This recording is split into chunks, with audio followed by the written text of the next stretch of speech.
अहम डेवलपमेंट हुई है। सिविल सर्वेंट्स की दोहरी शहरियत पर पाबंदी लगाने का बिल मंजूर कर लिया गया है। कायमा कमेटी काबीना सेक्रेटेरिएट में कसरत राय से इस बिल को मंजूर किया गया है। सेनेटर सादिया अब्बासी की जानिब से बिल की मुखालफत की गई है। फहद चौधरी हमें ज्वाइन कर रहे हैं, उनसे बात करेंगे। फहद, ये तो अहम पेशरफ्त है, बताइएगा क्या हुआ आज?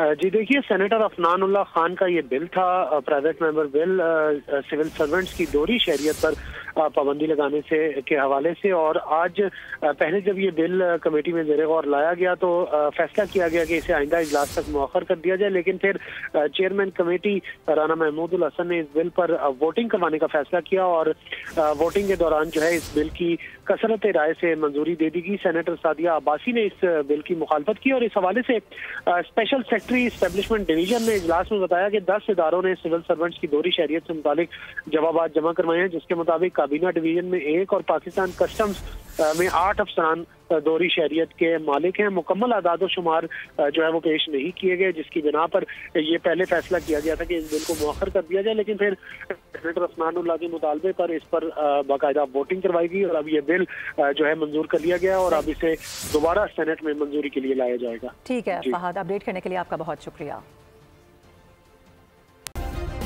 सब्सक्राइब करें और बेल दबाएं ताकि कोई खबर रह न जाए।